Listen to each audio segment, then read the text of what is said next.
The Boy Who Lived. Harry Potter never went back to school. The most famous wizard of his generation never actually sat his NEWT exams. Didn't matter though. Kingsley Shacklebolt, the newly appointed Minister for Magic, invited Harry directly into the Auror office. When you've destroyed 7 Horcruxes and defeated the most dangerous noseless dark wizard of all time, your resume speaks for itself. Harry and Ron both joined as Aurors, and together they completely revolutionized the department. Rowling said so herself. They became the go-to experts for hunting down dark wizards, and Harry climbed the ranks fast, becoming head of the Auror office by age 26. Eventually, he got promoted even higher to head of magical law enforcement, overseeing the entire department. On the personal side, Harry married Ginny Weasley, and they had 3 children. James Sirius, named after Harry's father and godfather, Albus Severus, named after 2 Hogwarts headmasters, and Lily Luna, named after Harry's mother and their dear friend Luna Lovegood. Speaking of honoring the fallen, Harry went back to Hogwarts specifically to make sure Severus Snape's portrait was hung in the headmaster's office. Controversial move, but it tells you everything about the kind of man Harry became. He also took on the role of godfather to Teddy Lupin, the orphan son of Remus Lupin and Nymphadora Tonks. While Teddy was officially raised by his grandmother Andromeda, the kid spent so much time at the Potter household that he was practically family. And here's a fun detail.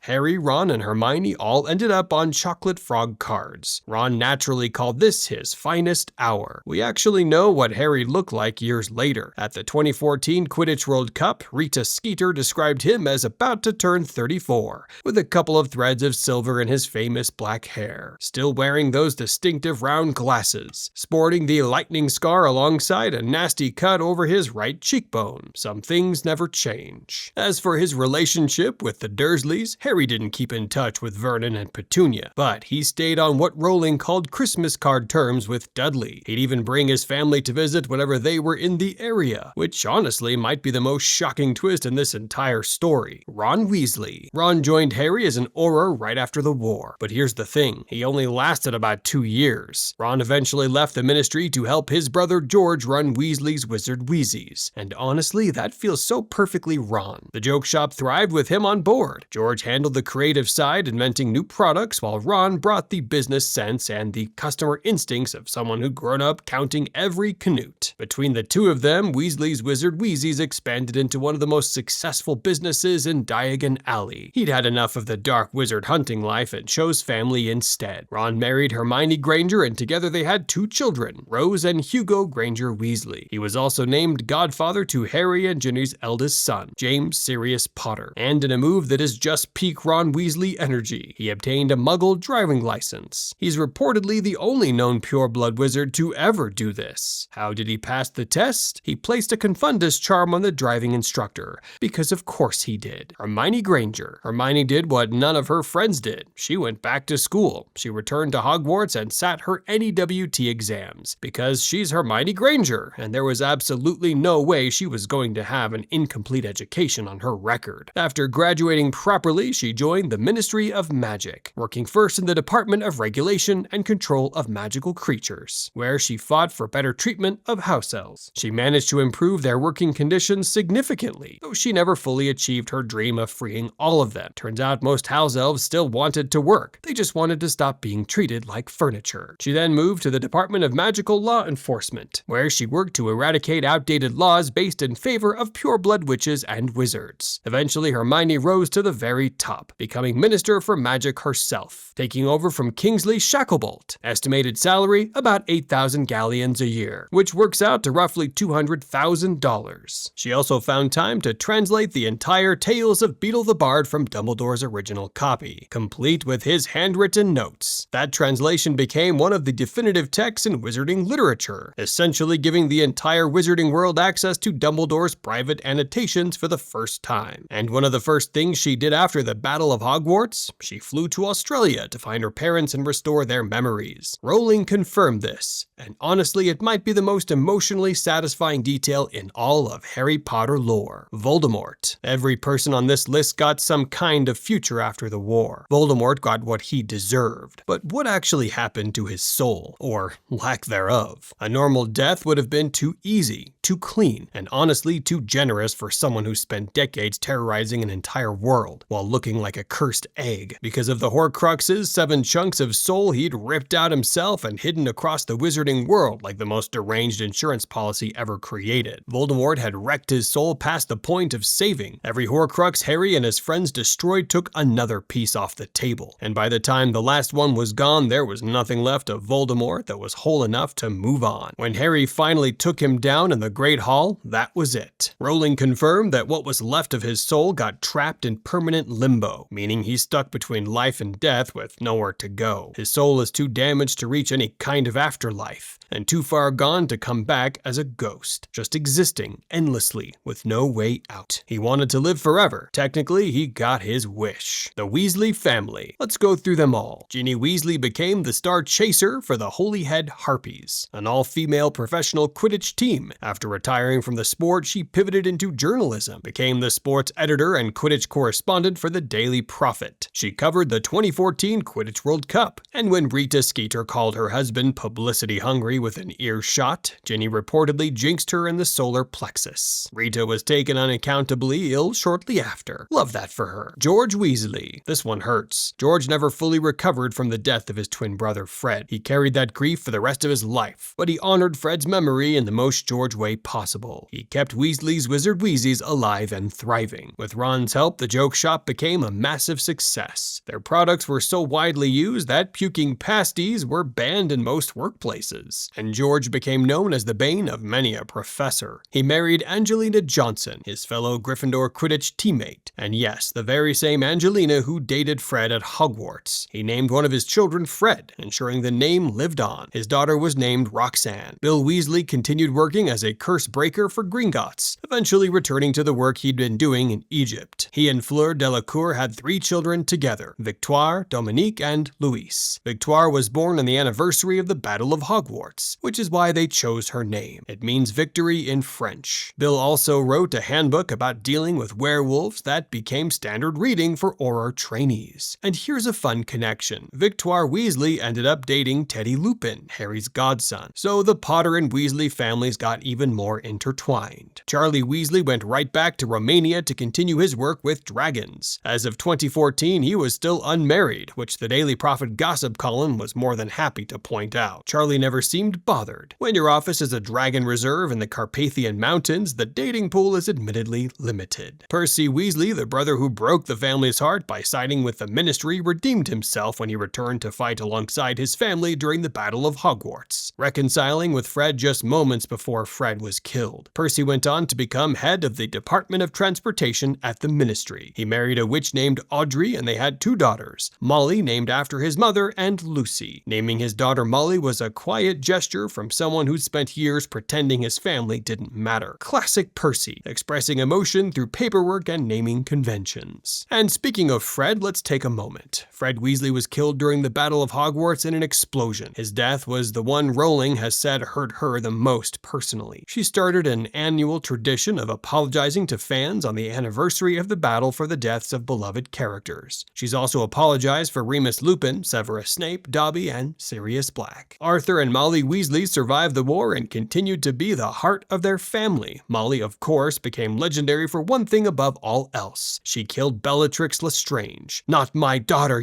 well, you know the rest. Now let's move to Dumbledore's army. Neville Longbottom. Neville Longbottom had one of the greatest character arcs in the entire series, and his post-war life was just as impressive. He briefly worked as an Auror before leaving to become the herbology professor at Hogwarts, replacing Professor Sprout. He also became head of Gryffindor House when McGonagall moved up to headmistress. Now, here's the thing that trips up a lot of fans. In the movies, there's a clear romantic hint between Neville and Luna, but in the books, that never happened. Neville married Hannah Abbott, a Hufflepuff from his year at school. Hannah became the landlady of the Leaky Cauldron, and the two lived above the pub together. She also eventually replaced Madame Pomfrey as the Hogwarts school nurse. Neville was named godfather to Harry and Ginny's second son, Albus Severus. He and Hannah had no children of their own. So, Picture this, the boy who could barely hold a wand in first year ends up teaching at the school where he once melted cauldrons on a weekly basis. If that's not the most satisfying glow-up in wizarding history, nothing is. Luna Lovegood. Luna Lovegood became a renowned wizarding naturalist, traveling the world to discover new species of magical creatures. She married Rolf Scamander, the grandson of none other than Newt Scamander, the author of Fantastic Beasts and Where to Find Them, and star of the Fantastic Beasts film series. Together they had twin sons,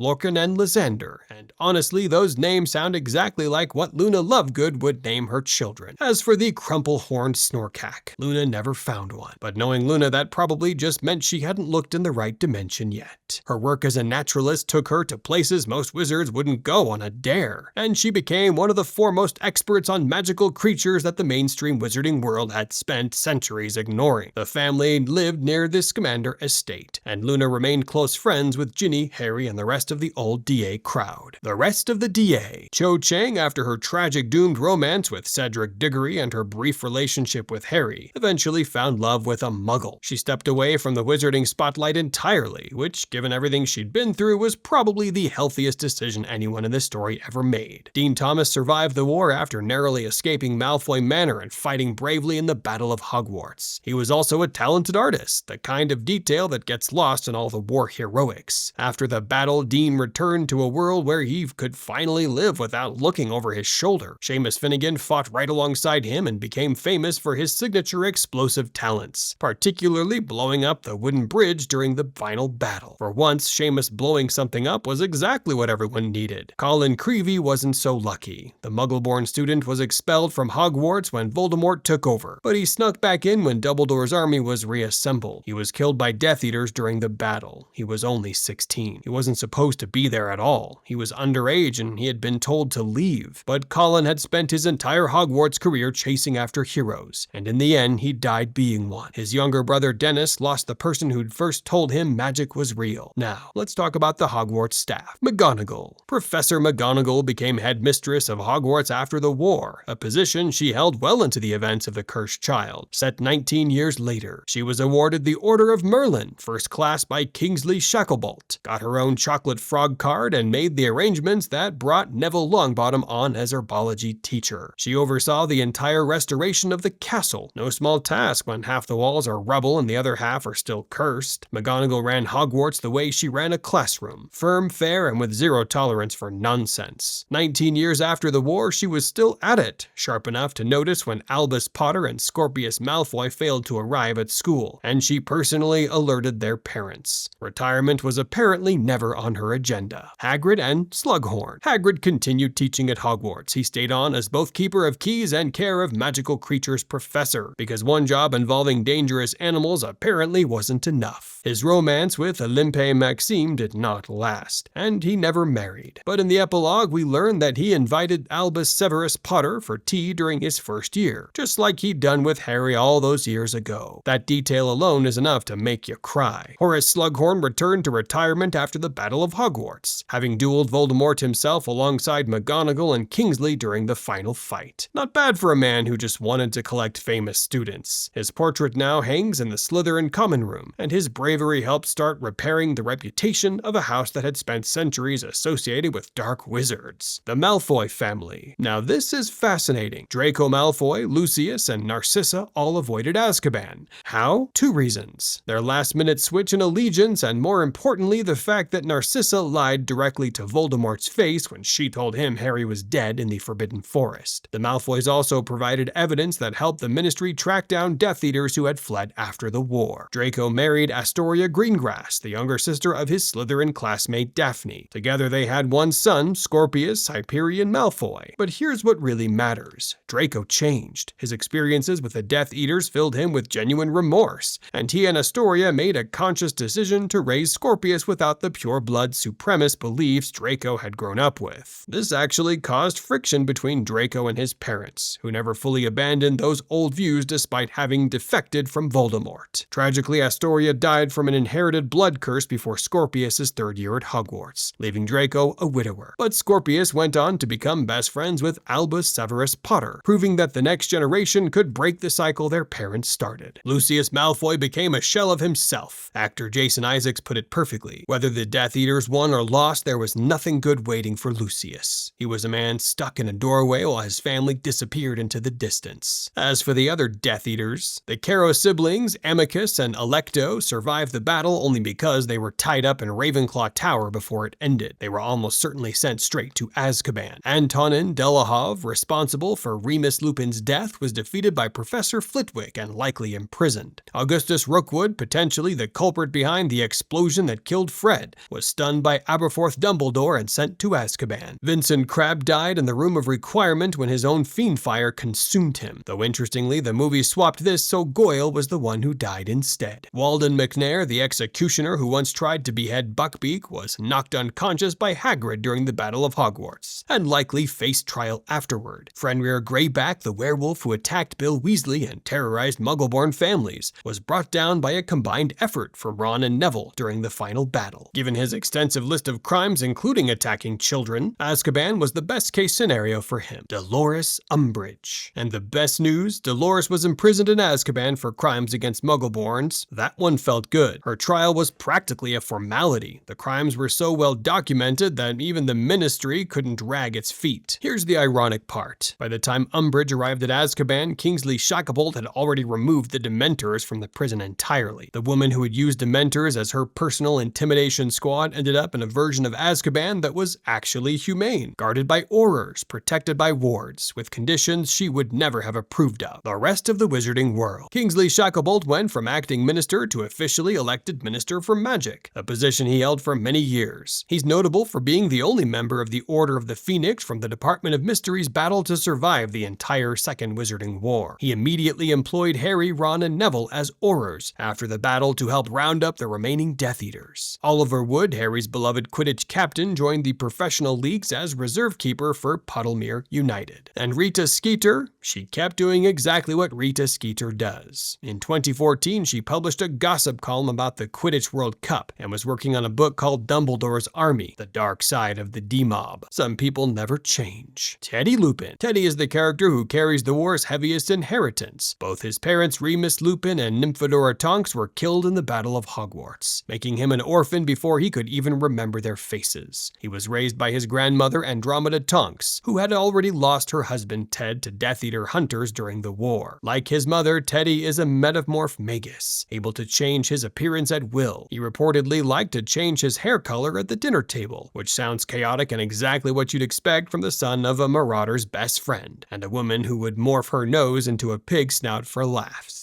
Harry took his role as godfather seriously. Teddy grew up splitting time between Andromeda's home and the Potter household, where he was treated as part of the family. By the time Harry's children were at Hogwarts, Teddy was a regular fixture. James even caught him snogging Victoire Weasley on platform 9 3/4 before the Hogwarts Express departure. So much for keeping things quiet. Teddy was sorted into Hufflepuff, his mother's old house. And while the books never go into great detail about his adult life, the picture is clear. He grew up surrounded by people who loved him, in a world his parents gave their lives to protect. So yeah, Hogwarts shaped every single person on this list, but it's far from the only wizarding school out there. All 11 wizarding schools in Harry Potter Explained. That's your next lesson here at Stickman Hogwarts. Click now before Beauxbaton and Durmstrang start feeling ignored.